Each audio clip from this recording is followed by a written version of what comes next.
The scent of stale justice and overpriced perfume clung to the air in the tribunal hall, a cloying mixture that did little to mask the metallic tang of fear. From behind the cold, unyielding iron bars of the accused cage, I watched them, the counsel, the spectators, the jury of my supposed peers. Their faces were a blur of condemnation and morbid curiosity, their whispers a venomous symphony that echoed in the cavernous room. They saw a monster, a creature of the night, a rogue leaken who had dared to defy their sacred laws. They saw what they wanted to see. My name is Elara, and I am no monster. Defiant? Yes. Powerful? Unquestionably. But a monster?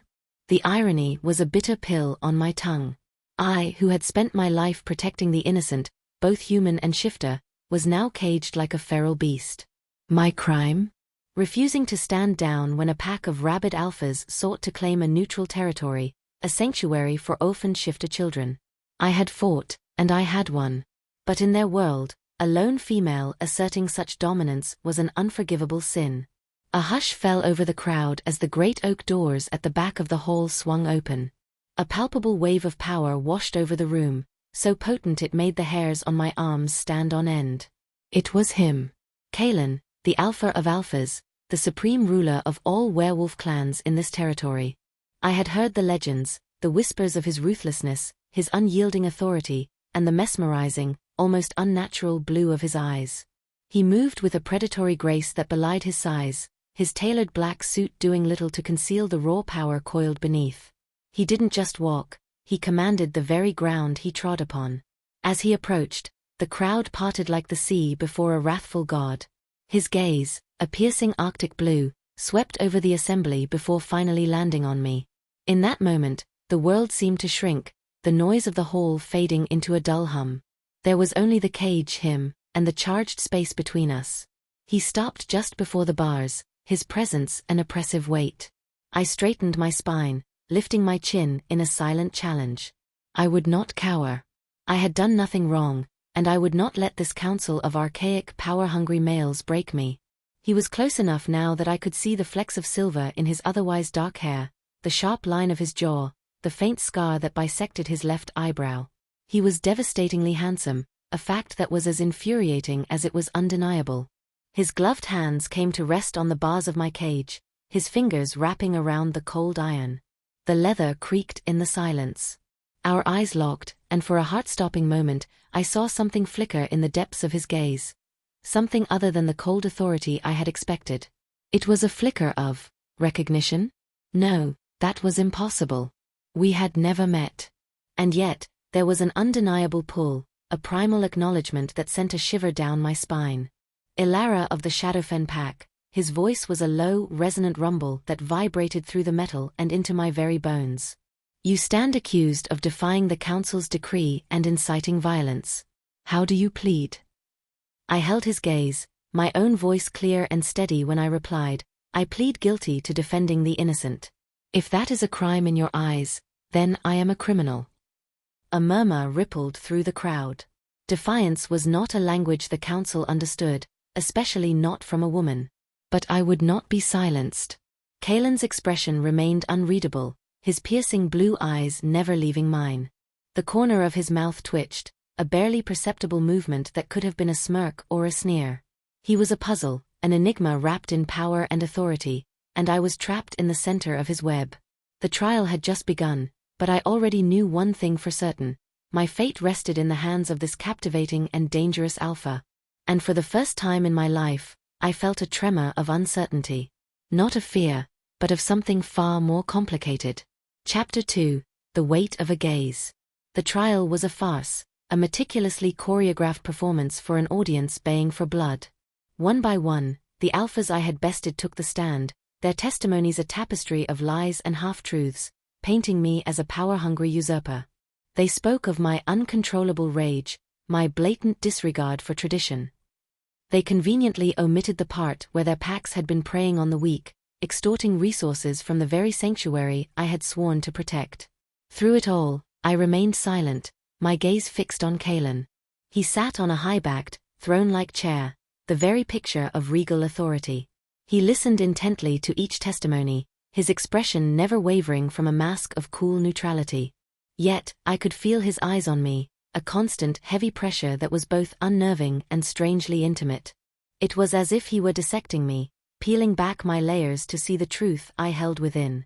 When the last of the lying alphas had slunk away from the stand, a suffocating silence descended upon the hall. The head of the council, a grizzled old wolf named Marcus with a penchant for dramatics, rose to his feet. "Alpha Kaelen," he boomed, his voice dripping with false deference. "The evidence is overwhelming. The accused has shown no remorse for her actions. We implore you to deliver the council's verdict." Kaelen's gaze finally shifted from me to Marcus, and for a fleeting moment, I saw a flash of something cold and dangerous in his eyes. It was a look that promised retribution, and it wasn't directed at me. "The council's verdict?" he repeated, his voice deceptively soft. "Or yours, Marcus?" A nervous sweat beaded on Marcus's brow. "They are one and the same, Alpha," he stammered. Kaelen rose from his chair, his movements fluid and deliberate. He descended the few steps from the dais and once again approached my cage. The air crackled with anticipation. He stopped so close that I could feel the heat radiating from his body, could smell the intoxicating scent of pine and winter air that clung to him. He was a force of nature, a storm contained in human form. "I have heard the testimony," he said, his voice a low murmur meant only for me. "I have heard their version of the truth. Now, I will hear yours." The crowd gasped. It was an unprecedented move. The Alpha of Alphas did not concern himself with the ramblings of the accused. The council's word was law. But Kaelen was a law unto himself. I met his intense gaze, my heart hammering against my ribs.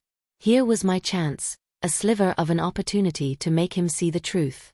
"They lie," I said, my voice filled with the conviction of my actions. "They sought to exploit a sanctuary, a home for children who have already lost everything. I did what was necessary to protect them." "You challenged 3 alphas," he stated, his eyes searching mine. "And you defeated them.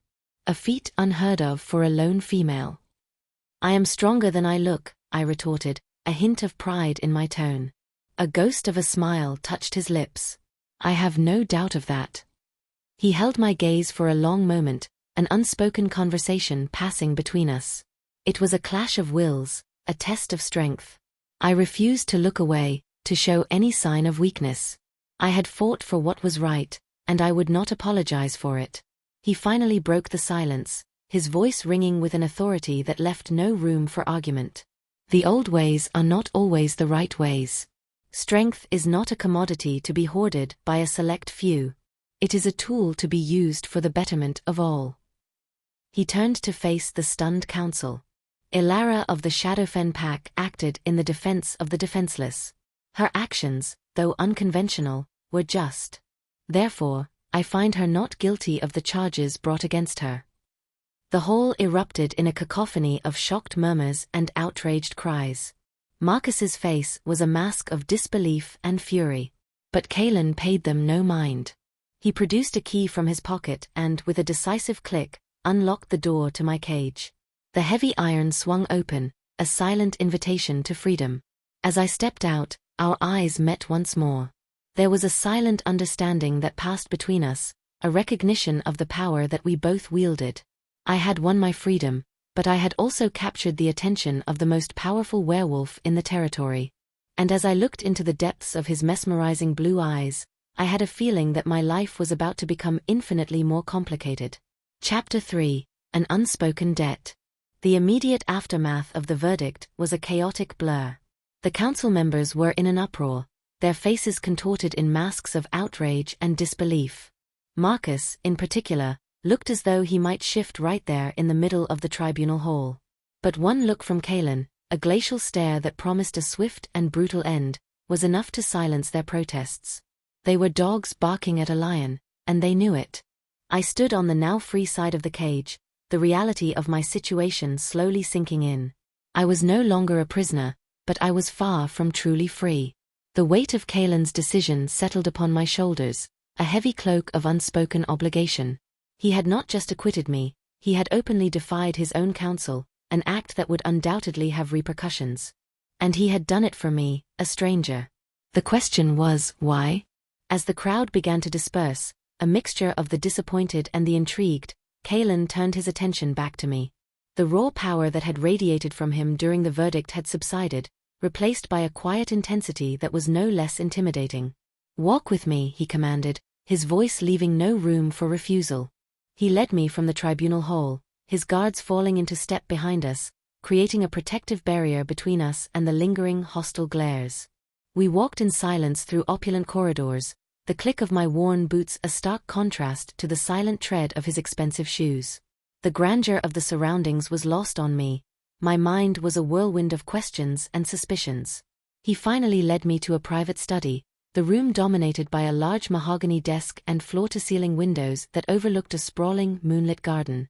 He gestured for me to sit, but I remained standing, my arms crossed over my chest. I was not one of his subjects, to be ordered about at his whim. "You're not one for pleasantries, are you?" he observed, a hint of amusement in his voice. He moved to a small bar in the corner of the room and poured 2 glasses of amber liquid.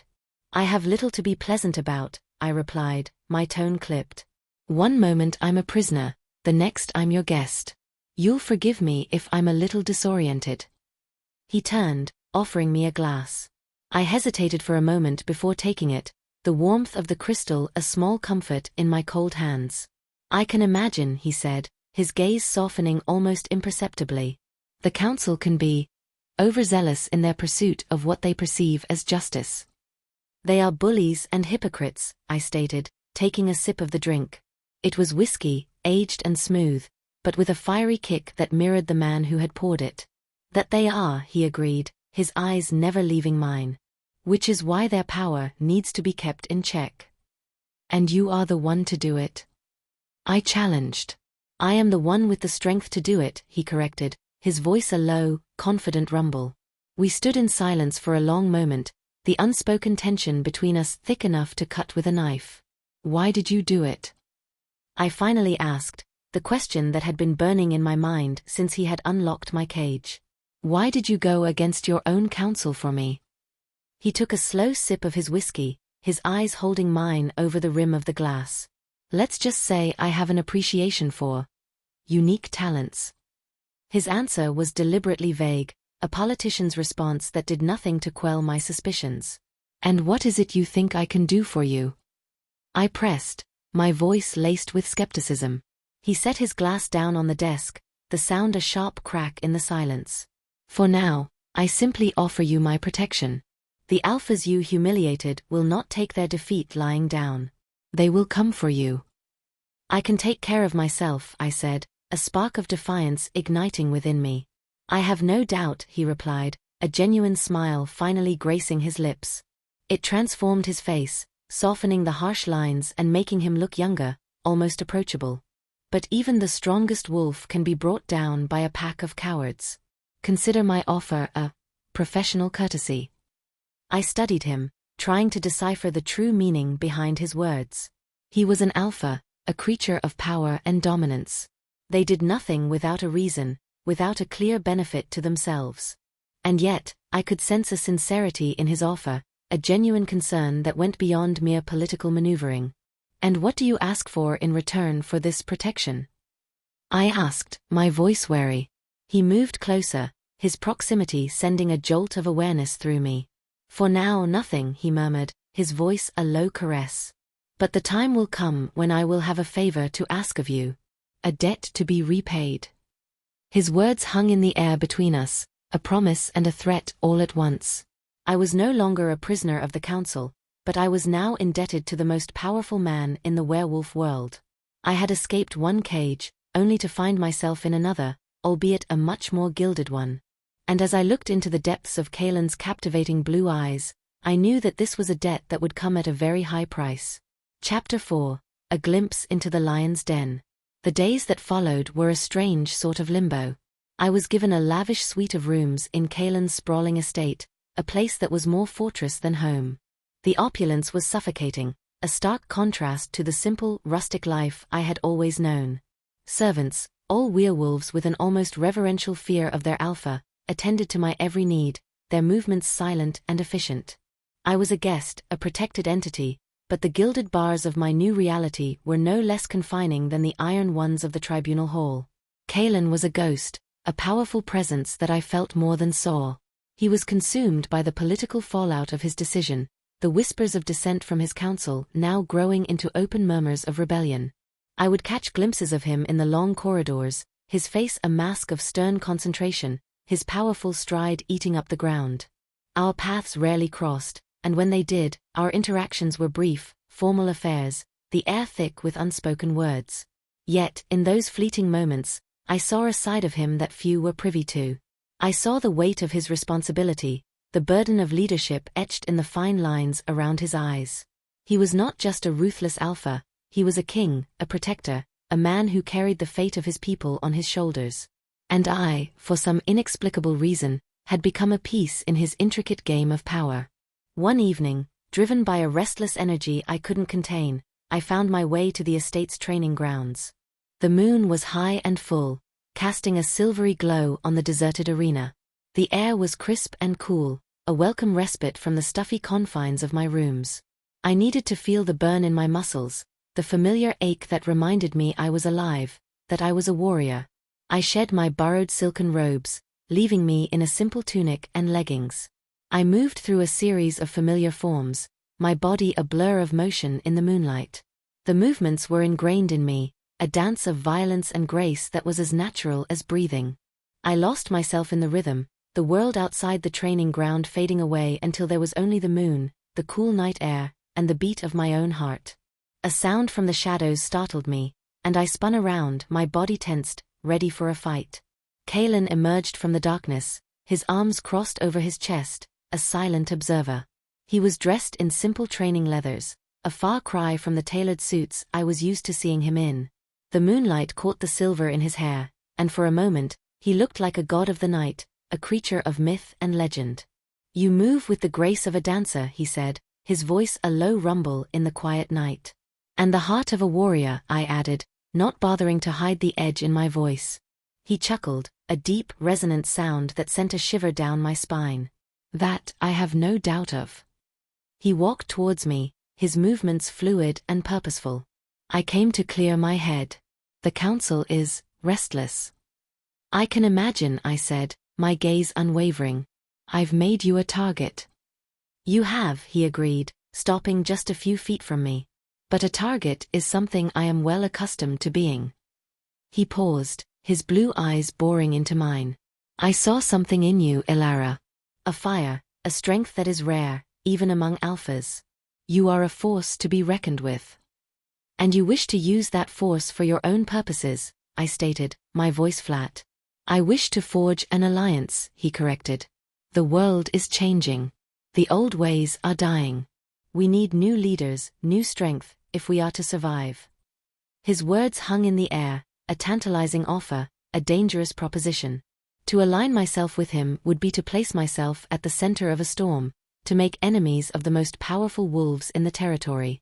But to refuse would be to remain a pawn in a game I didn't understand. "What makes you think you can trust me?" I asked, my voice barely a whisper. He took a step closer, the space between us now charged with an electric current. "Because I see the same thing in your eyes that I see when I look in the mirror," he murmured, his voice a low, intimate caress. "A wolf who is tired of being caged." His words struck a chord deep within me, a truth so profound it stole my breath. He saw me, truly saw me, in a way that no one else ever had. And in that moment, under the light of the full moon, I realized that my fate was irrevocably intertwined with his. I had been given a glimpse into the lion's den, and instead of fear, I felt a strange sense of belonging. The path ahead was uncertain, fraught with danger, but for the first time since my capture, I felt a flicker of hope. And it was all because of the captivating, enigmatic, and utterly dangerous alpha who stood before me. Chapter 5. The First Spark. The days that followed our moonlit encounter on the training grounds were marked by a subtle but significant shift. The invisible wall between Kaelen and me had begun to crumble, replaced by a tentative, almost fragile bridge of understanding. We began to spend more time together, our conversations evolving from stilted formalities to spirited debates about politics, power, and the future of our kind. I learned that behind the stoic facade of the alpha of alphas was a brilliant mind, a strategist who was always 10 steps ahead of his opponents. He was a visionary, a leader who dreamed of a world where strength was measured not by dominance, but by the ability to protect and provide for one's people. His ideals resonated with my own, a surprising and disconcerting discovery. He, in turn, seemed to be equally intrigued by me. He would listen intently as I spoke of my life in the Shadowfen Pack, of my unwavering belief in justice and equality.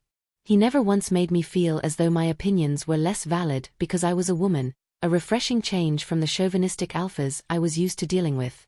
In his presence, I was not just a female, a rogue, a prisoner. I was an equal, a warrior, a potential ally. This newfound camaraderie, however, was a dangerous thing. The more time I spent with him, the more I found myself drawn to him, to the quiet strength that radiated from him, to the rare, unguarded moments when a genuine smile would light up his face. There was a spark between us, a simmering tension that had nothing to do with politics and everything to do with the primal, undeniable attraction between a man and a woman. One rainy afternoon, I found him in the estate's vast library, a room filled with the scent of old paper and leather. He was poring over a collection of ancient maps, his brow furrowed in concentration. He looked up as I entered, his blue eyes a welcome beacon in the gloomy afternoon. "Trouble in paradise?" I asked, a hint of a tease in my voice. He sighed, running a hand through his dark hair. "The usual. The council is stirring up trouble in the Northern Territories, using my verdict in your trial as an excuse to question my authority."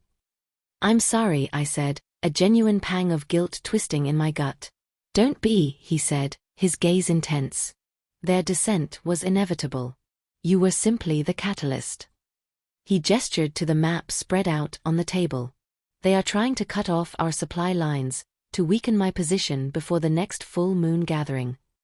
I moved closer, my eyes scanning the intricate lines of the map.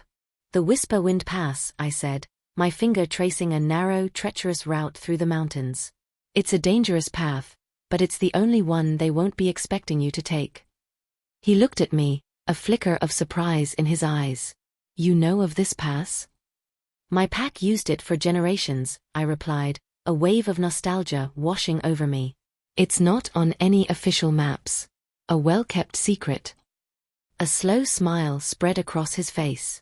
"You, Elara of the Shadowfen Pack, are a woman of many talents." We spent the rest of the afternoon hunched over the map, our heads close together as we planned a new route for his supply convoys. The air was charged with a palpable energy, a mixture of intellectual stimulation and a growing physical awareness. I could feel the heat of his body, could smell the intoxicating scent of him, a heady combination that was making it difficult to concentrate. At one point, our hands brushed as we both reached for a quill, and a jolt of electricity shot up my arm. Our eyes met, and for a heart-stopping moment, the world seemed to stand still. The air crackled with unspoken words, with a desire that was as undeniable as it was forbidden. He was the alpha of alphas, and I was, well, I wasn't sure what I was to him. A protected guest? An unwilling ally? Something more? He was the first to break the spell, his hand retreating as if he had been burned. A muscle twitched in his jaw, and he cleared his throat, his professional mask slipping back into place. But the spark had been ignited, the first flicker of a fire that I had a feeling would soon become an uncontrollable blaze. Later that evening, as I lay in my too large, too empty bed, I couldn't stop thinking about that moment in the library. The memory of his touch, of the raw desire in his eyes, was seared into my mind. I had come to this place as a prisoner, a wolf in a cage. But now, I was something else entirely. I was a player in a dangerous game of power and politics, a woman who had captured the attention of the most powerful man I had ever known. And as I drifted off to sleep, I knew, with a certainty that was both thrilling and terrifying, that the first spark had been lit, and there was no turning back. The storm was coming, and I was standing right in the center of it, next to the man who was both the eye of the hurricane and the cause of it. Chapter 6: The Whisper Wind Gamble. The plan was audacious, bordering on suicidal. Leading a small, hand-picked convoy through the treacherous Whisper Wind Pass was a gamble of the highest order. The path was etched into my memory, a ghost from my past, but a decade of disuse could have transformed it into an impassable death trap. Yet, as I stood beside Kaelen, looking at the loyal faces of the warriors he had chosen, I felt a surge of adrenaline, a familiar thrill that had been dormant for too long. Kaelen insisted on leading the convoy himself, a decision that his advisors vehemently opposed. "My authority is being questioned," he had stated, his voice a low, unyielding growl. "I will not send my men into a danger I am unwilling to face myself." And then, his piercing blue eyes had found mine across the strategy table. "And I will need a guide who knows the shadows of those mountains as well as her own soul." So, here I stood, dressed in practical leathers, the chill of the pre-dawn air a sharp bite against my skin. We moved under the cloak of darkness, a silent procession of shadows slipping away from the heavily guarded estate. Kaelen rode beside me, his presence a steady, reassuring warmth in the gloom. We rode in silence, the only sounds the soft thud of hooves on the damp earth and the whisper of the wind that gave the pass its name. As we entered the narrow mouth of the pass, the world transformed. The open plains gave way to towering cliffs that blotted out the moon, plunging us into a deeper darkness. The wind howled through the canyons, a mournful symphony of 1,000 trapped spirits. It was a place that tested the nerve of even the most seasoned warrior. "The first trial is the needle's eye," I murmured, my voice barely audible above the wind. "A passage so narrow we'll have to lead the horses through one by one." Kaelen nodded, his expression unreadable in the dark. He trusted me. The realization sent a strange warmth spreading through my chest, a feeling that was as unfamiliar as it was welcome.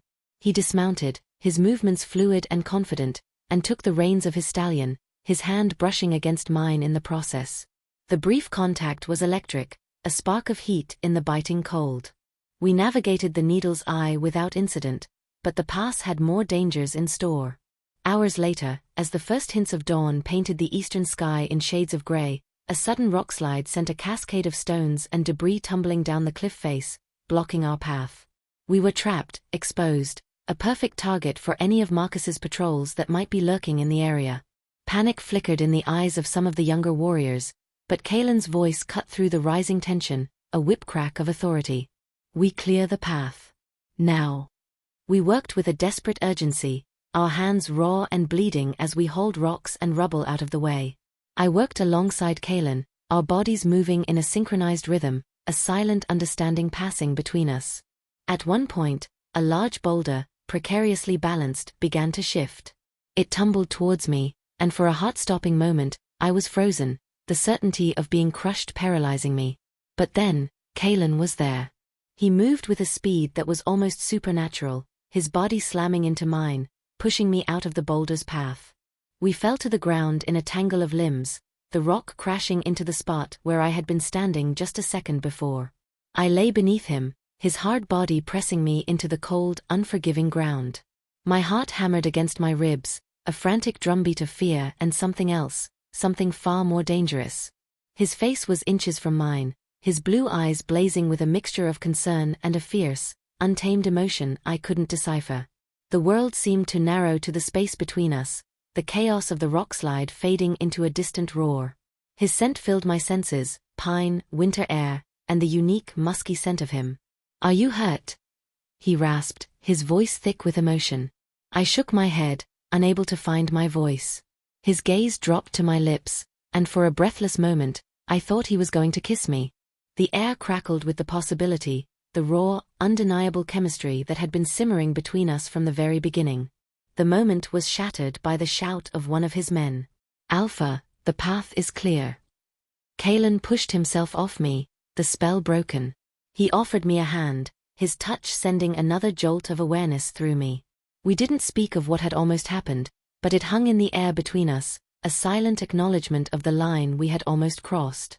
We made it through the pass as the sun crested the mountains, the valley below bathed in the golden light of a new day. We had succeeded. The gamble had paid off. But as we rode towards the waiting supply train, I knew that I had risked more in that pass than just my life. I had risked my heart. And as I stole a glance at the formidable Alpha riding beside me, I had a sinking feeling that it was a gamble I was destined to lose. Chapter 7, A Dance of Shadows. Our success in the Whisperwind Pass was a resounding victory, a clear message to the Council that Kaelen was not a leader to be trifled with. The supplies reached the northern territories, bolstering the loyalty of the packs there and silencing, for a time, the whispers of rebellion. But victory came at a price. Marcus and his cronies were enraged, their public humiliation fanning the flames of their hatred. The political game had become a personal vendetta, and I was the piece on the board they most wanted to eliminate. Kaelen, ever the strategist, decided to face the threat head-on. He announced a grand ball to be held at the estate, a lavish affair to celebrate our recent success and project an image of unwavering strength and unity. It was a power play, a dare to his enemies to show their faces. And I, the catalyst for it all, was to be front and center. The night of the ball, I stood before the mirror in my suite, a stranger staring back at me. The servants had laid out a gown of deep crimson silk that clung to my curves like a second skin. It was a beautiful, elegant thing, but it felt like a costume, a disguise for the warrior that lurked beneath. My hair was styled in intricate waves, and subtle cosmetics highlighted my features. I was a far cry from the woman in worn leathers who had navigated a treacherous mountain pass just days before. When I descended the grand staircase, a hush fell over the crowded ballroom. All eyes were on me, a mixture of awe, envy, and undisguised hostility. I lifted my chin, my steps steady and deliberate as I walked towards Kaelen, who stood waiting at the bottom of the stairs. He was breathtaking, a vision of dark power in a perfectly tailored black tuxedo. His eyes, a startling blue against the stark black, devoured me, a flicker of raw, possessive heat in their depths that made my pulse quicken. "You look," he began, his voice a low, intimate rumble that was meant only for me, "like a queen." "And you look like a king who is ready for war," I replied, my eyes scanning the crowd, noting the rigid posture of Marcus and the venomous glares of his allies. "Every social gathering is a battlefield," he murmured, his hand finding the small of my back, his touch a possessive brand that sent a shiver through me. "But tonight, you are not a soldier. You are my guest of honor. Let them see that an attack on you is an attack on me." His words were a public declaration, a line drawn in the sand. As he led me onto the dance floor for the opening waltz, I could feel the weight of 100 pairs of eyes on us. The orchestra began to play, and he pulled me into his arms. We moved together with a natural grace, our bodies fitting together as if they were made for it. "You're full of surprises," he said, his lips close to my ear, his breath warm against my skin. "Warrior, strategist, and now, a dancer. You shouldn't have put me on display like this, Kaelen," I whispered, my voice tight. "It makes me a target." "You were already a target," he countered, his grip tightening almost imperceptibly. "Now, you are a protected one." The dance was a dizzying, intimate affair. The rest of the world faded away, and there was only the music, the feel of his strong arms around me, and the intense, hypnotic pull of his gaze. In his eyes, I saw not just the alpha, the king, the warrior, but the man. A man who was carrying the weight of the world on his shoulders, a man who, for some reason, saw me as a source of strength rather than a weakness. As the music swelled to a crescendo, he spun me around, my back pressing against his chest. His arm was a steel band around my waist, his other hand covering mine. For a moment, we stood like that, a united front against the sea of our enemies. It was a calculated display of power, a silent warning. But for me, it felt like something more. It felt like a promise. Later that evening, as I stepped onto a secluded balcony for a breath of fresh air, a shadow detached itself from the darkness. It was Marcus. "Enjoying the fruits of your treachery?" he sneered, his eyes gleaming with malice. "I'm enjoying the view," I replied coolly, refusing to let him see my fear. "Kaelen cannot protect you forever," he hissed, taking a step closer. "He shows weakness, favoring a rogue bitch over his own counsel. That weakness will be his undoing. And yours." Before I could reply, Kaelen was there, appearing as silently as a wraith. He didn't say a word. He simply placed himself between me and Marcus, his body a solid wall of protective fury. The sheer force of his silent rage was more terrifying than any verbal threat. Marcus paled, taking an involuntary step back before melting back into the shadows. Kaelen turned to me, his hands gently cupping my face, his thumbs stroking my cheekbones. "I told you," he murmured, his voice thick with a dark, possessive anger. "You are under my protection. No one will harm you." He leaned in, and this time, there was no interruption. His lips claimed mine in a kiss that was both a punishment and a promise. It was fierce, demanding, a brand of ownership in the shadowed moonlight. It was the kiss of an alpha claiming his mate, a spark that had now erupted into an inferno. And as I kissed him back, surrendering to the fire, I knew that the dance of shadows was over. The war had just begun. Chapter 8, Scars and Secrets. The kiss on the balcony was a point of no return. It had shattered the fragile piece of our unspoken arrangement, replacing it with a raw, undeniable intimacy that was both exhilarating and terrifying. Kaelen's enemies now saw me not just as a political tool, but as a personal weakness to be exploited. In the days following the ball, the threats became more overt, culminating in a poisoned bottle of wine left outside my door. It was a clear, unambiguous message. Kaelen's reaction was swift and absolute. I was no longer a guest, I was a protected prisoner. Guards were posted outside my suite. My movements were restricted to a few safe wings of the estate. The freedom I had cherished, the very thing I had fought so hard for, was once again stripped away. The gilded cage had returned, its bars now forged from Kaelen's fierce, suffocating protectiveness. The confinement grated on my nerves. I paced my rooms like a caged animal, the silken prison a constant reminder of my vulnerability. A chasm of frustration and resentment grew between Kaelen and me. He was distant, consumed by the hunt for the traitor in his midst, his visits brief and fraught with a tense, unspoken anger. One night, unable to bear the silence any longer, I confronted him when he came to my rooms for his nightly check. "You can't keep me locked up like this," I seethed, my hands on my hips. "I am a warrior, not a damsel to be hidden away in a tower." "You are the target of assassins," he countered, his voice a low, dangerous growl. "Your warrior instincts won't stop a vial of poison or a blade in the dark. My decision is final." "So, I am your prisoner again?" I challenged, my voice rising. "Is that what I am to you? A possession to be guarded?" "You are not a possession," he roared, his control finally snapping. He slammed his fist against the stone mantelpiece, the crack of impact echoing in the tense silence. He stood with his back to me, his broad shoulders heaving, his body radiating a palpable anguish. When he finally turned to face me, the mask of the infallible alpha was gone. In its place was a raw, aching vulnerability that stunned me into silence. He slowly reached up and traced the faint scar that bisected his eyebrow, his expression haunted. "My mother died because my father couldn't protect her," he said, his voice quiet, raw with a pain that was decades old. "He was the alpha of alphas, just as I am. He had enemies, just as I do. They saw her as his weakness, a tool to break him.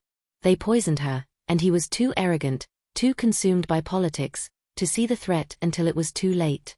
I was 10 years old. I watched her die." The confession hung in the air between us, a devastating secret that explained everything. His obsessive need for control, his ruthless demeanor, his suffocating protection of me. It all stemmed from the profound trauma of his past. He sank into a chair, his head in his hands. "I will not make the same mistake," he whispered, his voice choked with emotion. "I will not let my history repeat itself. I can't lose you, Elara." My anger evaporated, replaced by a wave of empathy so powerful it stole my breath. I went to him, kneeling on the floor in front of his chair. I gently took his hands, pulling them away from his face. His mesmerizing blue eyes were filled with an agony that mirrored my own past losses. "Kaelen," I said softly, my voice filled with a tenderness I hadn't known I possessed. "I am not your mother. And you are not your father. Hiding me away isn't protection, it's fear. We have to fight them together. Trust me. Trust us." I reached up, my fingers gently tracing the scar above his eye. It was a tangible reminder of the boy who had lost everything, the man who was terrified of losing again. He leaned into my touch, his eyes closing as a single tear escaped and traced a path down his cheek. In that moment, he was not the alpha of alphas, the formidable ruler.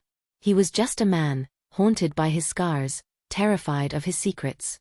He pulled me onto his lap, his arms wrapping around me, holding me so tightly I could barely breathe. But it wasn't a possessive hold, it was a desperate one. He buried his face in my hair, his body trembling slightly. We stayed like that for a long time, two broken souls finding solace in each other's arms. The secrets of the past had been laid bare, and in their place, something new and fragile began to grow. The cage was still there, but now, for the first time, it felt less like a prison and more like a sanctuary. Chapter 9. The Scent of Arrival. The fragile peace forged in the aftermath of Kaelen's confession was shattered by the arrival of a gilded carriage. It rolled through the main gates with an air of regal importance, bearing the sigil of the Silver Moon Pack, a crescent moon entwined with a winter rose. Out of it stepped Alpha Seraphina, a vision of ethereal beauty and icy authority. She was tall and slender, with hair the color of spun moonlight and eyes the shade of a stormy sky. Her pack was one of Kaelen's oldest and most powerful allies, and rumor had it that a betrothal between her and Kaelen had been discussed for years, a strategic alliance to unite the two strongest bloodlines. Her arrival was unannounced, a calculated move designed to catch Kaelen, and me, off guard. I watched from a high window as Kaelen greeted her in the courtyard. Even from a distance, I could see the practiced grace in her movements, the easy familiarity with which she placed a hand on his arm. She was everything I was not, a pure-blooded alpha, politically astute, and undeniably a part of his world. I was an outsider, a rogue with a tarnished reputation, a complication he had brought into his life. A bitter, unfamiliar feeling coiled in my stomach. It was jealousy, sharp and venomous. Seraphina's presence immediately changed the dynamic of the estate. She moved through the halls as if she owned them, her quiet commands to the staff obeyed without question. She was a queen inspecting her future castle. Her interactions with Kaelen were a masterful display of subtle possession. She would touch his hand during council meetings, stand just a little too close, and reminisce about a shared childhood I knew nothing about. She was weaving a web, and Kaelen, bound by the duties of politics and alliance, was letting her. Her acknowledgement of me was a masterpiece of condescending politeness. "Ah, the famous Elara," she said when we were formally introduced, her stormy eyes raking over me in a dismissive glance. "Kaelen has told me so much about his ward. It was so brave of him to take you in. You must feel terribly out of your depth here." Every word was a perfectly sharpened barb, designed to remind me of my place. I met her gaze with a cool defiance. "Alpha Kaelen has been a gracious host, but I am rarely out of my depth, no matter the terrain." The silent war between us had begun. She would challenge my opinions in strategy meetings, framing them as the naive thoughts of someone unversed in real politics. She would subtly undermine my authority with the guards, implying that my presence was a temporary indulgence on Kaelen's part. The worst part was the doubt she planted in my own mind. I saw the logic in their potential union. An alliance with the Silver Moon Pack would solidify Kaelen's power base, silencing Marcus and the council for good. A marriage to Seraphina was the smart move, the politically savvy decision. What was I in comparison? A dangerous liaison, a sentimental weakness. Kaelen seemed oblivious to the undercurrents of our rivalry, his focus consumed by the escalating threats from the council. Or perhaps, he simply chose to ignore it. The distance between us grew again, the intimacy we had shared after his confession now a painful memory. We were back to being the alpha and his ward, the king and his soldier. One evening, I found them in the library, their heads bent over a map, just as Kaelen and I had been. Seraphina's silver hair brushed against his dark suit jacket, her hand resting on his shoulder. They looked like a matched set, a perfect alpha pair. The sight was a physical blow, knocking the air from my lungs. I turned to leave, but Kaelen looked up and saw me.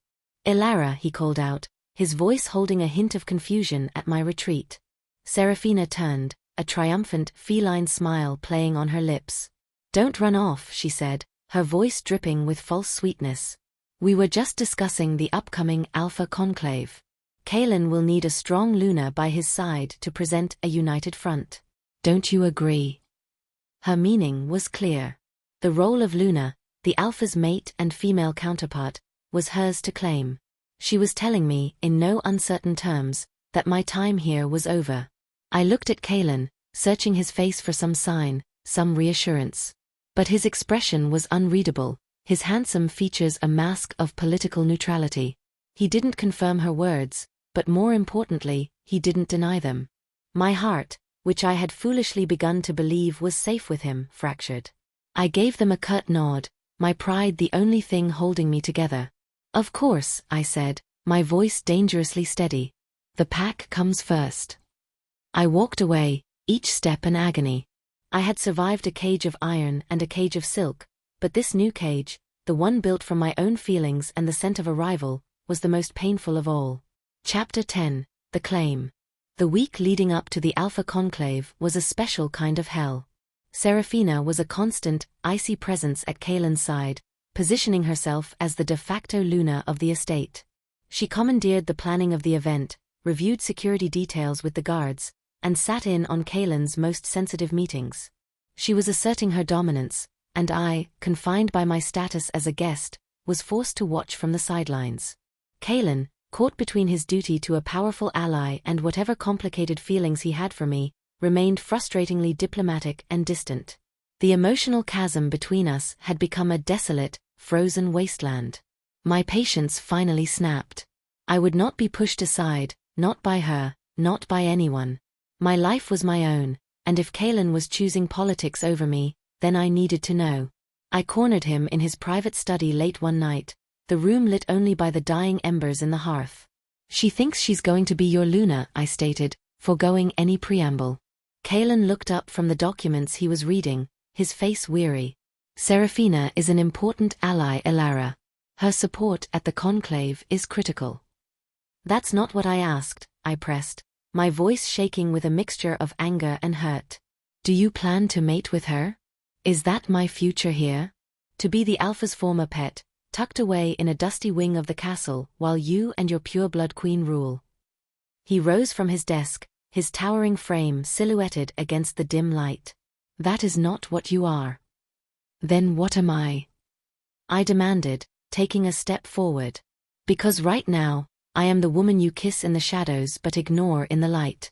I am the secret you keep while you entertain a more suitable option. Tell me, Kaelen. What is my place in this life you've dragged me into?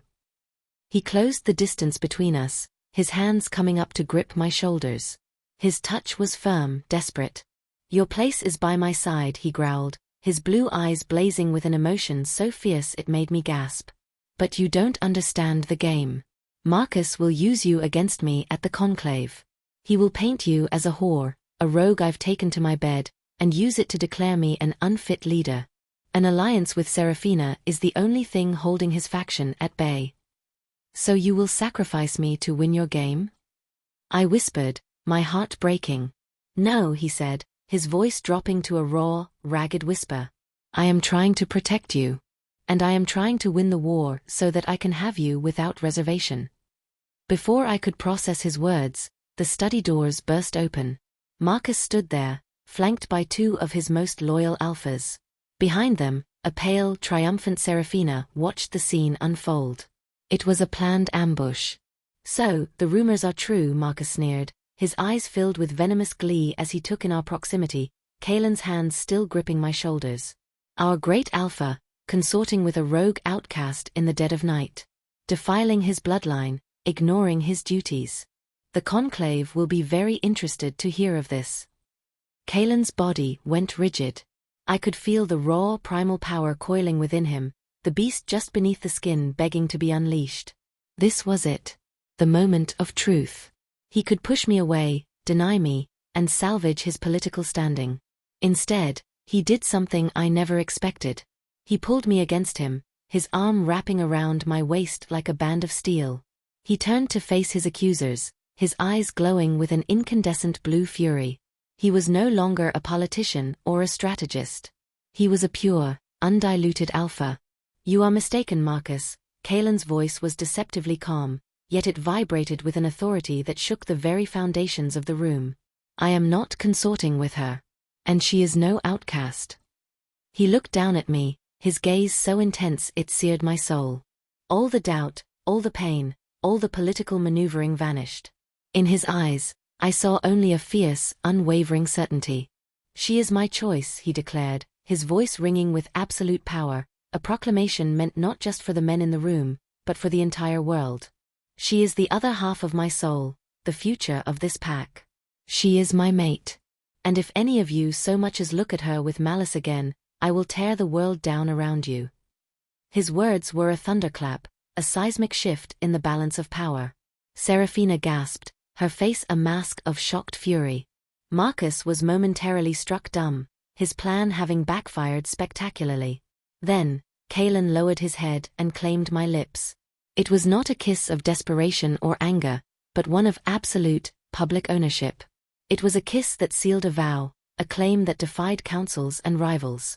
It was the fierce, undeniable declaration of a king who had just chosen his queen, not for politics or for power, but for the simple, irrefutable reason that he could not live without her. As I melted into his embrace, I knew my life would never be the same. The game had changed, and he had just made his final, irrevocable move. Chapter 11: The Queen and Her King. The silence that followed Kaelen's declaration was more profound than any shout. Marcus and his cronies stood frozen, their smug expressions curdling into shock and disbelief. Serafina's beautiful face was a mask of pure, unadulterated fury, her stormy eyes promised a reckoning. Kaelen didn't even grant them a backward glance. He dismissed them with a barely perceptible flick of his wrist, an act of such supreme authority that they had no choice but to retreat, their tails tucked between their legs. When the heavy doors finally closed, leaving us in the flickering firelight, the monumental weight of his words settled upon us. He had drawn a line not in the sand, but in blood and law. He hadn't just chosen me, he had bound me to him in the most sacred and irrevocable way a Lecan could. He finally released me, though his hands still hovered near my arms as if he were afraid I might bolt. The raw power of the Alpha receded, and the weary man I had come to know returned, his shoulders slumping slightly. "It was not how I intended for this to happen," he said, his voice raspy with emotion.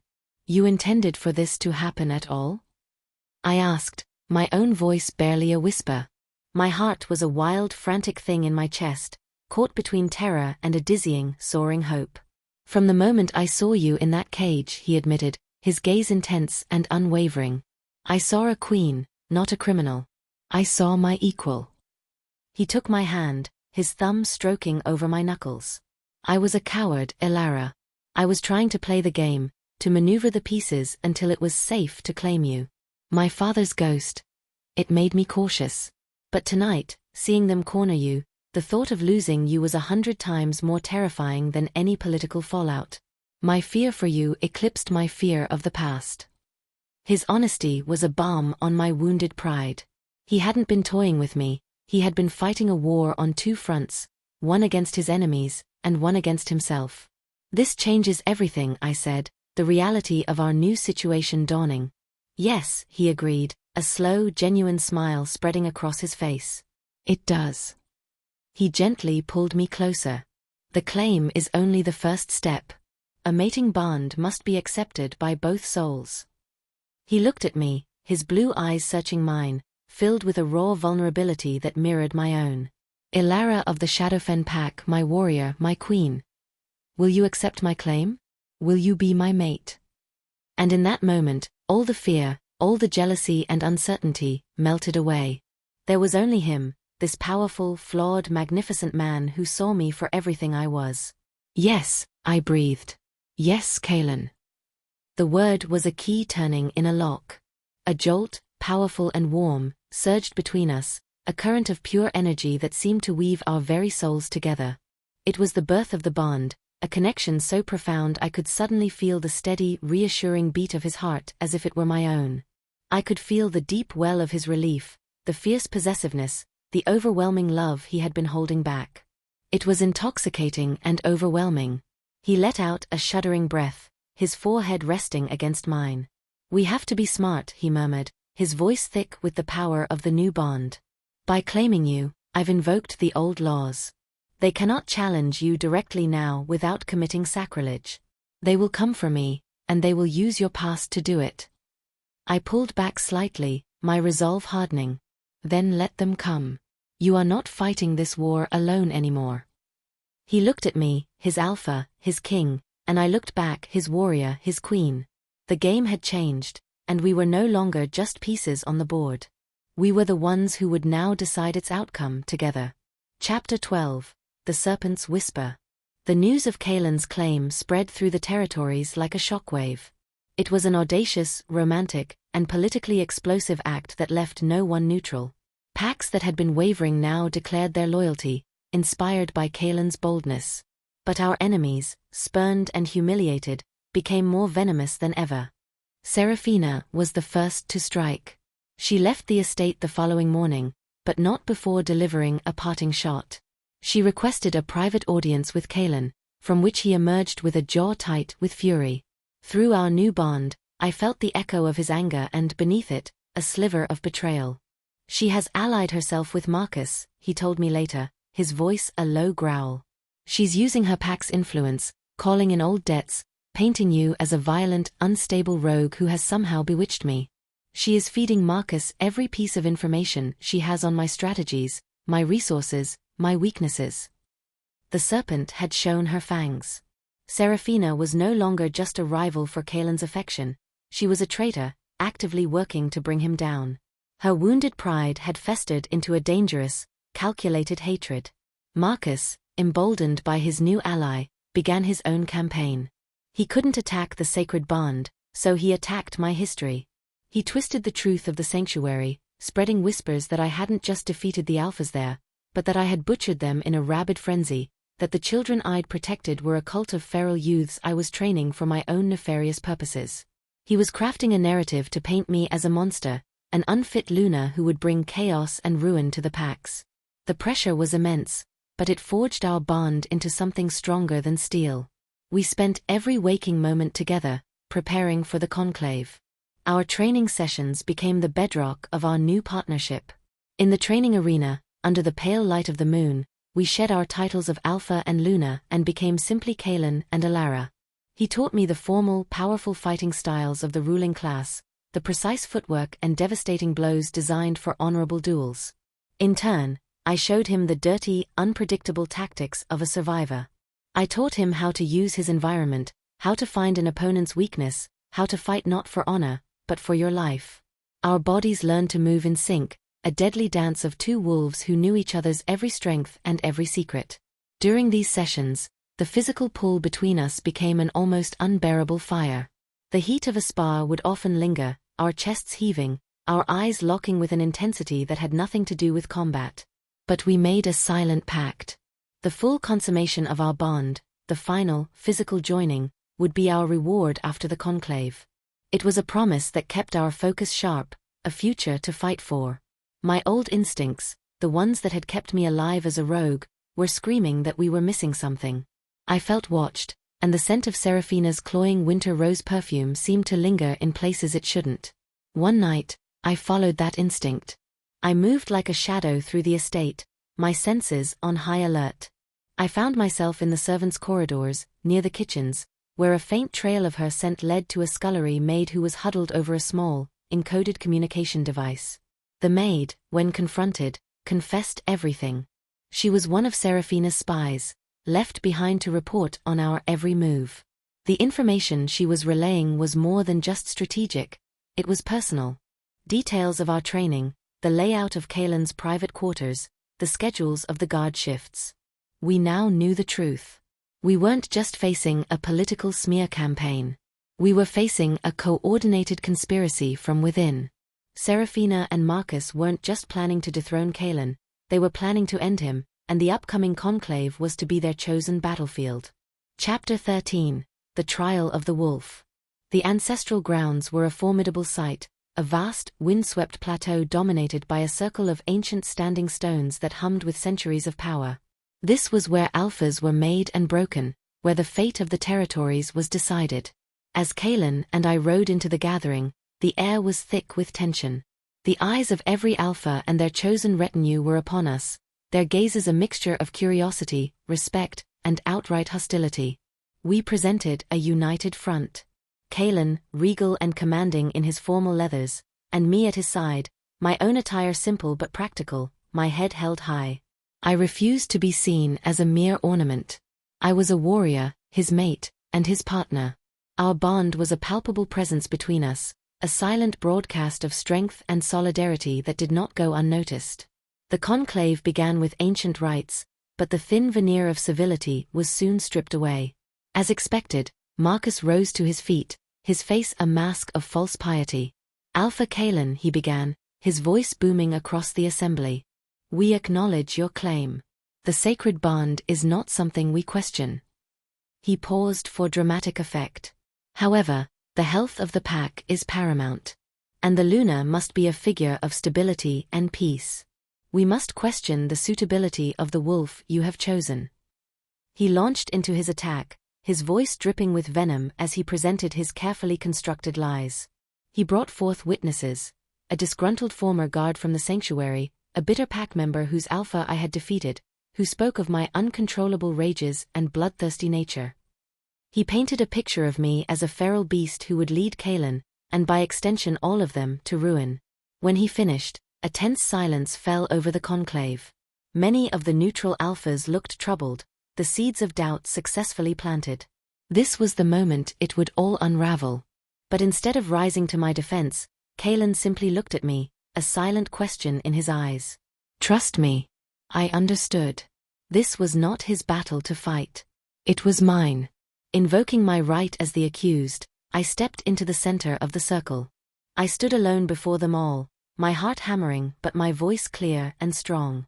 "My name is Elara of the Shadowfen Pack," I began, my gaze sweeping over the assembly, meeting the eyes of every alpha. "And I will not deny my past. I have lived as a rogue. I have fought for my life. I have done things that those of you born to power and privilege cannot possibly understand." My eyes found Marcus. "You speak of the alphas I defeated at the sanctuary. You are correct. I defeated them.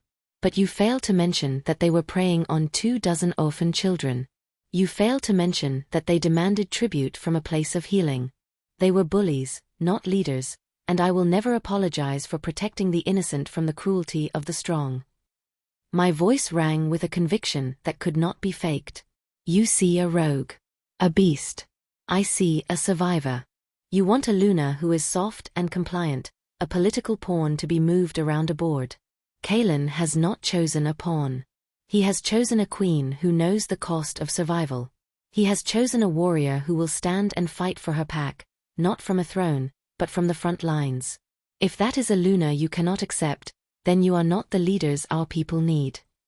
My words hung in the air, a direct challenge to their prejudices. I could see a flicker of respect in the eyes of some, a grudging admiration. My honesty had been more effective than any defense Kaelen could have offered. Marcus, seeing his influence slipping, played his final card. "Words are wind," he roared. "Strength is the only true law of the pack. I demand a trial by combat to test the strength of the alphas chosen." A murmur of agreement rippled through the more aggressive alphas. A trial by combat was a sacred right, a way to let the spirits of their ancestors judge a dispute. To refuse was to admit weakness. "I accept the challenge," Kaelen's voice cut through the noise, as cold and sharp as ice. He stood, his presence commanding the attention of all. "There will be a trial. A test of strength, fought by champions." He paused, his gaze sweeping the crowd before landing on me, a fierce pride burning in his eyes. "My first champion will be the very wolf whose strength you question. My mate, Elara." Chapter 14, A Queen's Gambit. A collective gasp swept through the assembly. Even I was stunned into silence for a moment. It was a move of breathtaking audacity. To put forth his own mate, the subject of the entire dispute, as his champion was an unprecedented gamble. It was either an act of supreme confidence or utter madness. For Marcus, it was a gift. A smirk stretched across his face as he accepted, his eyes gleaming with the certainty of his victory. He believed Kaelen had just handed him the ultimate humiliation. Marcus chose his champion, Fenris, a hulking brute of a wolf, infamous for his savagery in battle. He was a head taller than me and outweighed me by at least 100 pounds of pure muscle, his face a roadmap of old scars. As I stepped into the combat circle, clad in my familiar training leathers, I could feel the doubt radiating from the crowd.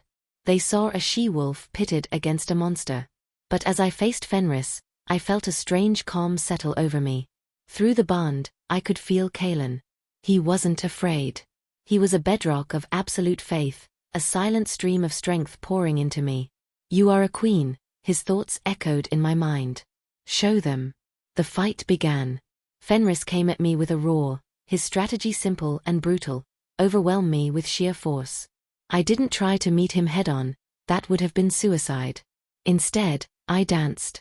I became a blur of motion, using the agility and speed that a life of survival had honed to perfection. I dodged his clumsy, powerful swings, letting him exhaust his energy, his frustration growing with every swing that met only empty air. The crowd watched in stunned silence. This was not the brawl they had expected. It was a contest of power versus precision, of brute force versus cunning.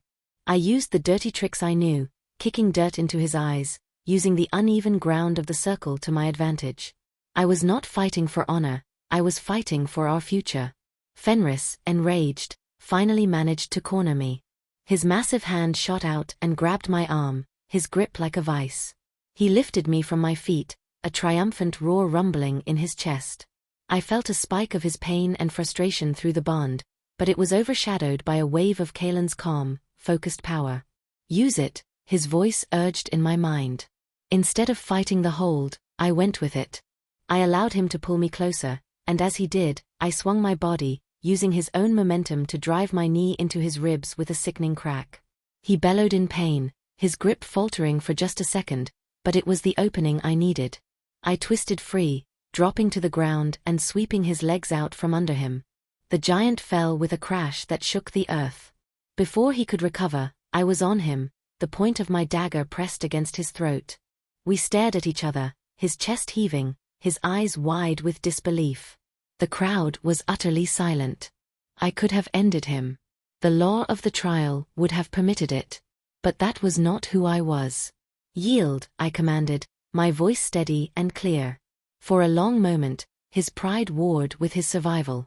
Then, with a groan of pain and humiliation, Fenris tapped the ground twice. He had yielded.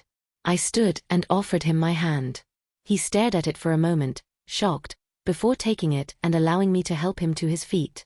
In that moment, something shifted. It was no longer just about victory. It was about honor. My honor. I had not only won the fight, but I had won their respect. The neutral alphas were no longer looking at me as a rogue or a liability. They were looking at me as a warrior. A future Luna who possessed not only strength but also mercy.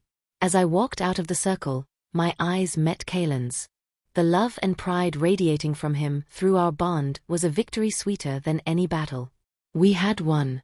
Chapter 15, The Wolfsbane Kiss. The victory in the trial turned the tide of the conclave. Marcus's power was broken, his credibility shattered. The mood shifted to one of celebration, culminating in a great feast held under the stars, within the circle of ancient stones. Tensions eased, and for the first time, other alphas approached me not with suspicion, but with genuine respect.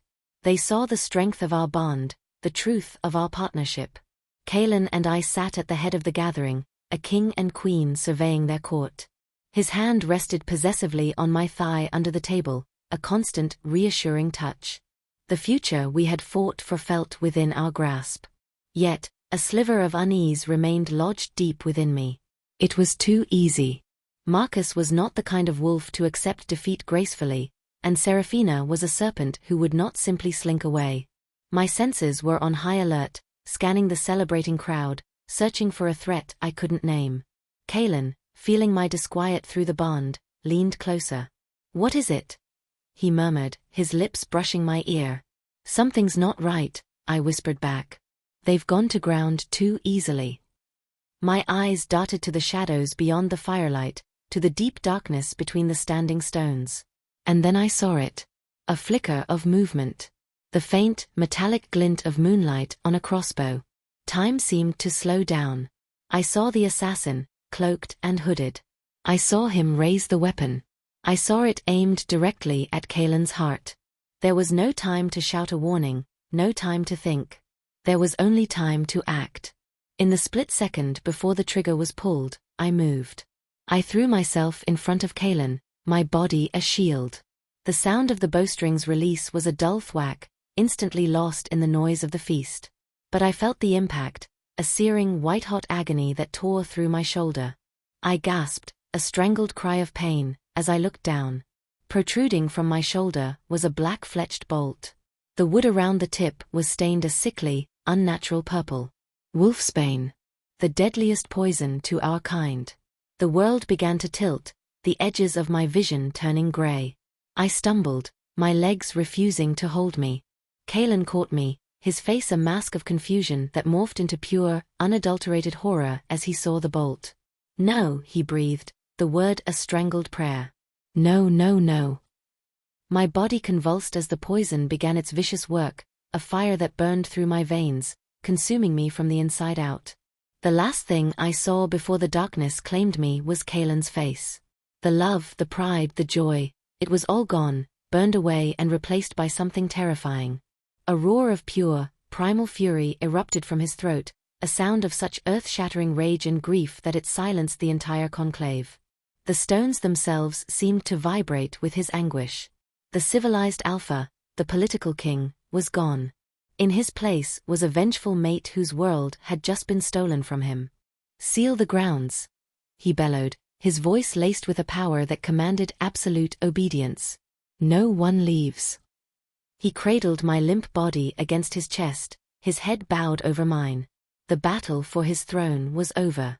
He had won. But as the wolfsbane began its lethal kiss, the far more desperate battle for my life had just begun. Chapter 16. The Alpha's Anguish.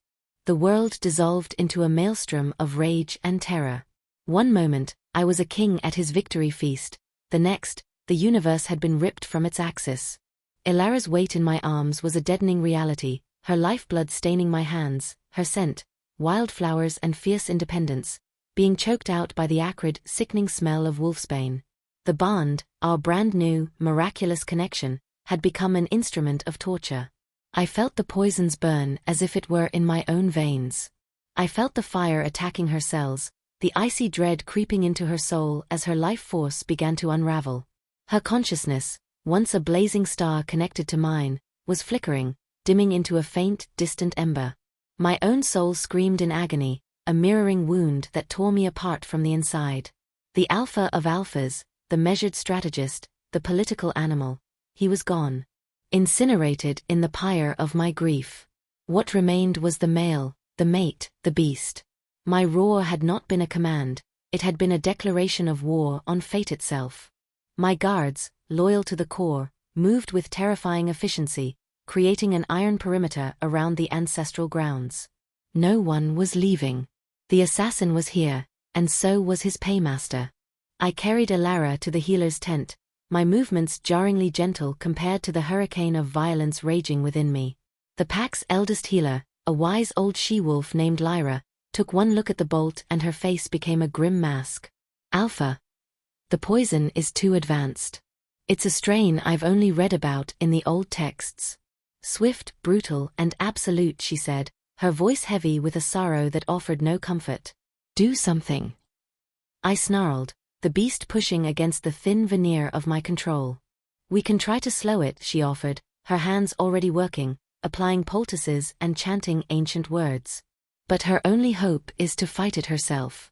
Her will must be stronger than the poison." Her will. Elara's will was stronger than mountains, but I could feel it being eaten away, dissolved by the wolfsbane's relentless assault. I knelt beside her, my hand covering hers, pouring every ounce of my strength, my energy, my very essence into our bond. "Fight, Elara. Fight, my love, my queen. Do not leave me." I felt a faint flicker in response, a spark of her defiance, and clung to it like a drowning man to a piece of driftwood. Leaving Lyra to her desperate work, I strode back into the heart of the conclave. My face was a mask of cold, murderous fury. The celebratory feast had turned into a lockdown, the alphas standing in tense, fearful groups. My gaze swept over them, and they visibly flinched from the raw, untamed power radiating from me.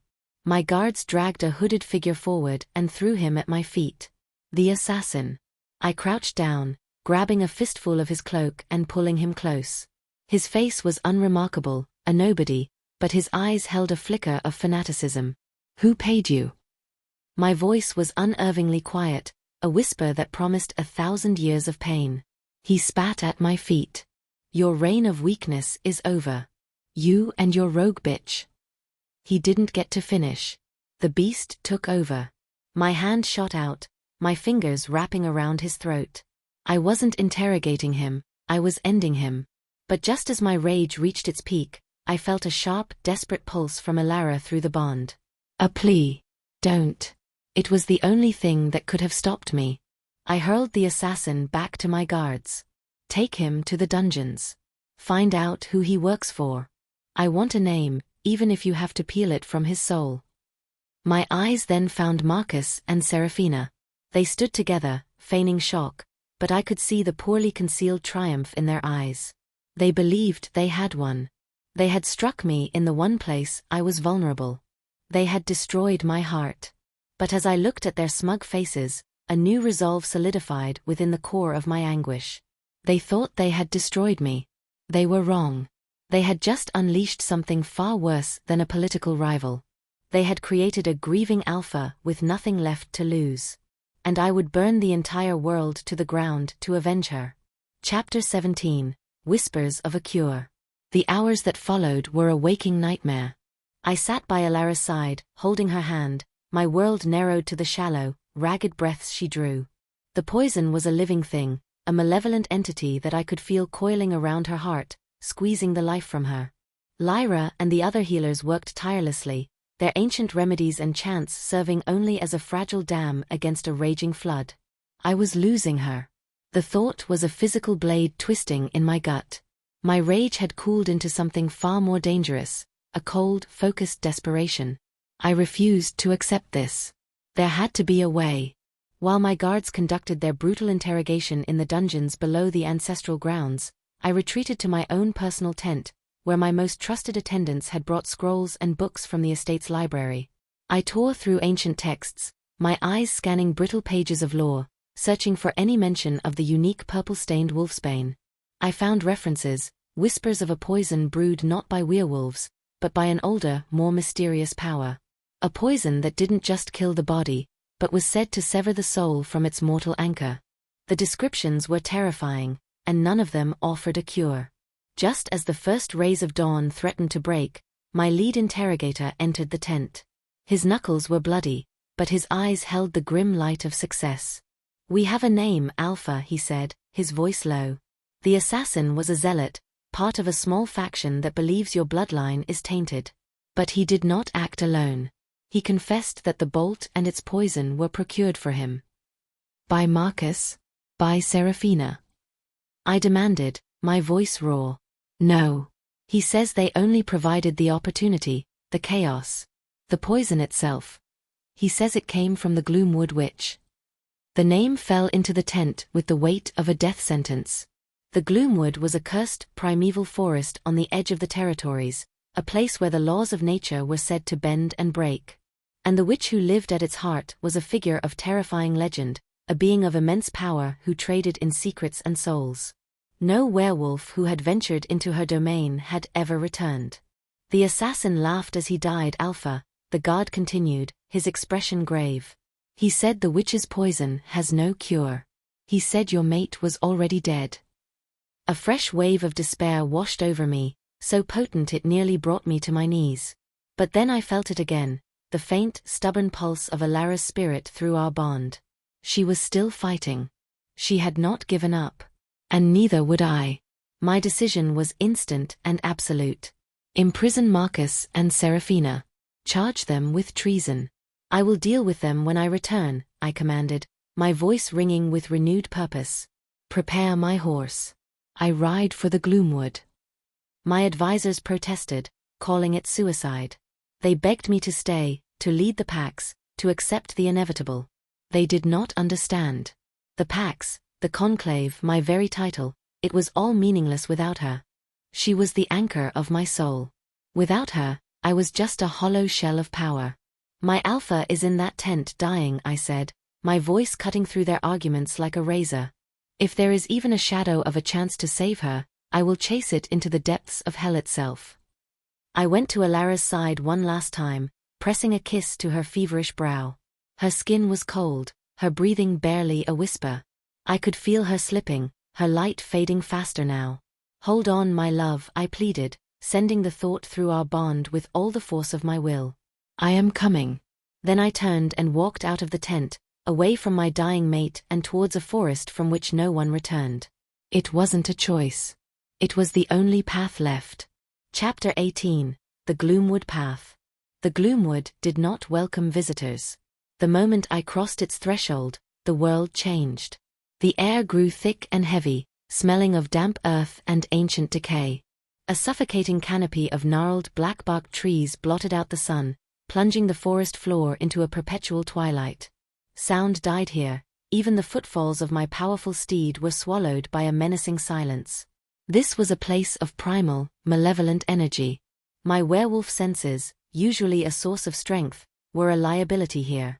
Every rustle of leaves sounded like a stalking predator, every shadow seemed to writhe with a life of its own.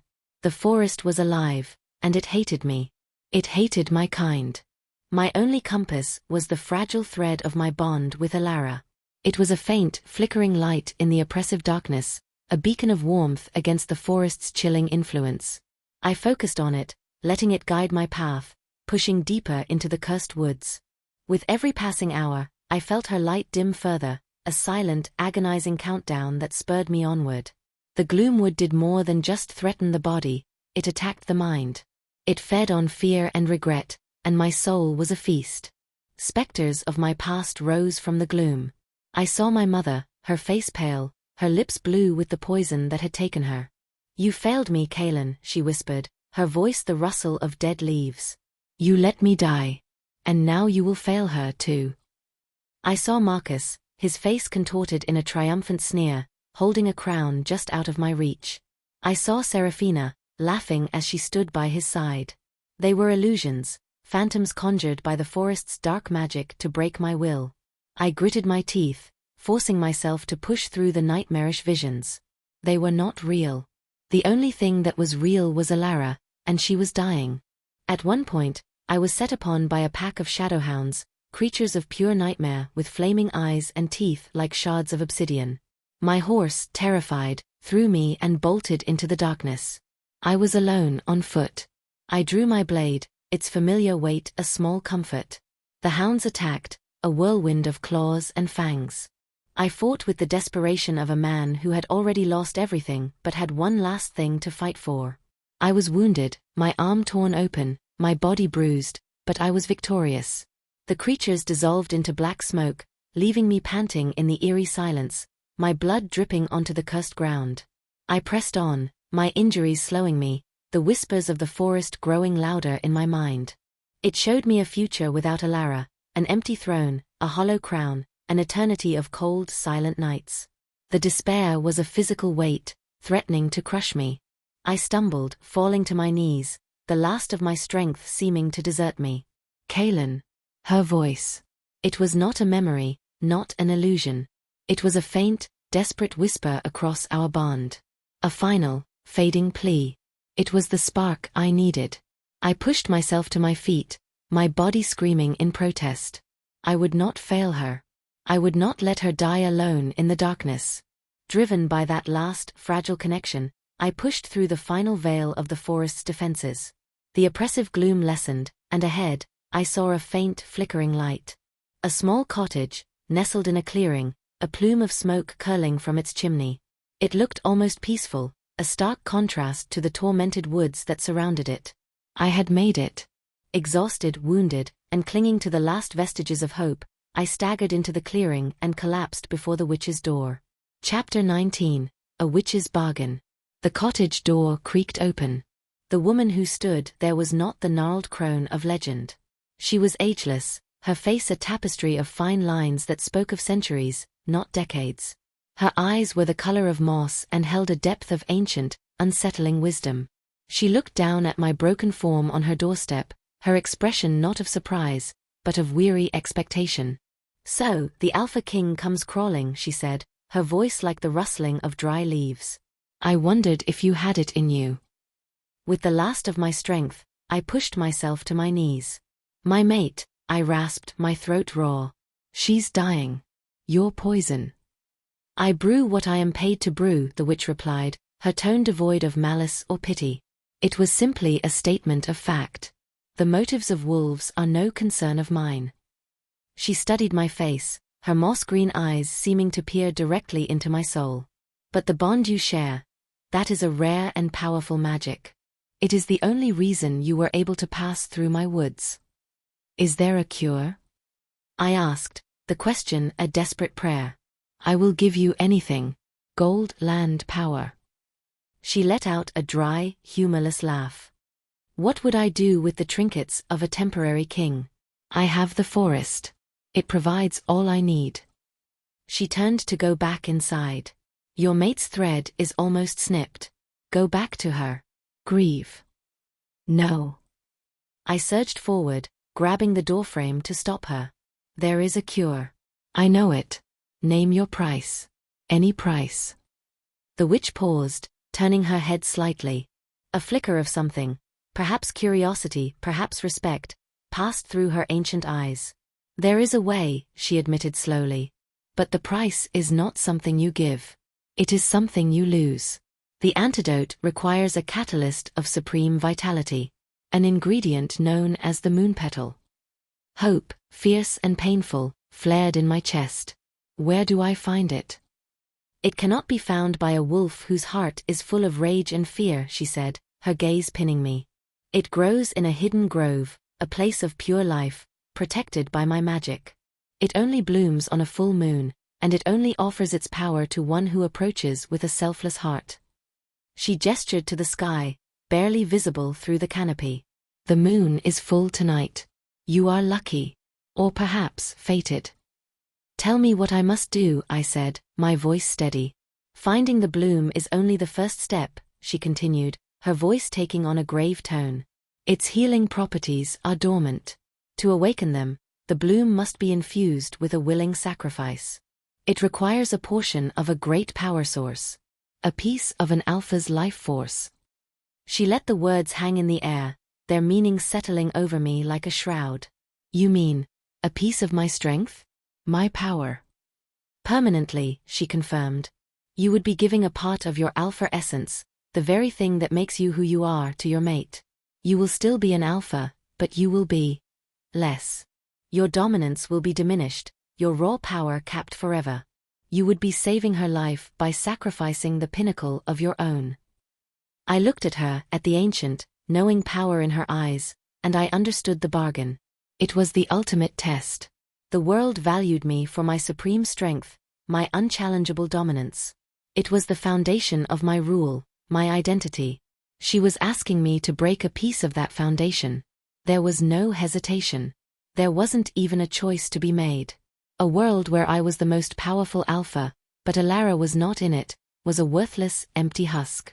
A world where I was diminished, but had her by my side, was a world I would fight armies for. I accept, I said, my voice ringing with absolute certainty. Tell me where to find this grove. A slow, genuine smile touched the witch's lips. Good, she said, a new respect in her tone. It seems this age has produced one wolf who understands the true meaning of power after all. Now, listen closely. The path will not be easy. Chapter 20, The Mated Soul's Dawn. I returned to the ancestral grounds as the first hint of dawn was breaking, a wraith returning from the abyss. I was battered, my clothes torn, but in my hand, I clutched a single, luminous flower, the moonpetal bloom. It pulsed with a soft, silvery light, infused with the essence I had willingly sacrificed in the witch's hidden grove. The act had left me feeling hollowed out, a strange new vacancy inside me where a wellspring of raw power had once resided. But my heart was full. I burst into the healer's tent. The scene was grim. Lyra was covering Elara's face with a ceremonial white cloth. The other healers stood with their heads bowed in grief. You're too late, Alpha, Lyra said softly, her eyes full of pity. She's gone. No, I growled, a feral sound of pure defiance. I pushed past them, my bond with Elara a single, fragile thread stretched to its breaking point. She wasn't gone. Not yet. I knelt beside her, crushing the glowing moon petal in my hand. A liquid light, warm and vibrant, dripped from my fist. I parted her lips, which were cold and still, and let the life-giving elixir flow into her. Then, I lowered my head and pressed my mouth to hers, breathing what was left of my own life, my own spirit, into her. "Come back to me," I pleaded, not with words, but with the raw, desperate power of my soul. Live. For a long, agonizing moment, nothing happened. The tent was utterly silent, save for my own ragged breathing.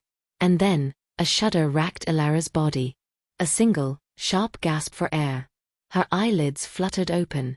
Her eyes, which had been dull and lifeless, focused on my face. The gray of the wolfsbane faded, and the fierce, vibrant green the first had fallen in love with returned. "Kaelen," she whispered, her voice weak but undeniably hers. A wave of relief so powerful it buckled my knees washed over me. I gathered her in my arms, burying my face in her hair, my body trembling with the aftermath of my terror. She was warm. She was alive. As she regained her strength over the next hour, she felt the change in me through our bond. Her hand came up to my face, her expression a mixture of awe and dawning comprehension. "You feel different," she murmured. "Still you. Still my alpha. But a piece of my power is a part of you now," I explained, my voice thick with emotion. "It was the only way." Tears welled in her eyes, not of sorrow, but of a love so profound it needed no words. She understood the sacrifice. She knew that I had willingly given up a part of what made me the alpha of alphas to save her. Our return to the pack was not as a diminished alpha and his rescued mate, but as two halves of a whole, stronger than ever before. Marcus and Seraphina were brought before us. Their plot had failed, their conspiracy exposed. Stripped of their titles and power, they were permanently exiled to the barren lands, a fate worse than death for wolves who craved dominance. Their shocked faces as they saw Elara, alive and radiant at my side, was a fitting end to their reign of treachery. That night, under the light of the waning moon, we finally consummated our bond. It was not the explosive, dominant claiming of an alpha, but the reverent, soul-deep joining of two equals. In our union, I did not feel diminished. I felt complete. The hollow space within me was filled not with the power I had lost, but with the unshakable strength of her love.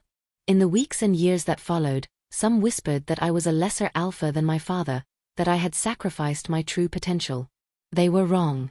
My reign was not one of fear and absolute dominance, but of justice, partnership, and unwavering loyalty.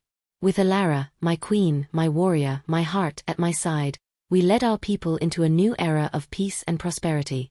I learned the witch's lesson well. True power is not what you can command, but what you are willing to sacrifice. And looking at my mate, my soul's other half, I knew I had not lost anything at all. I had gained everything.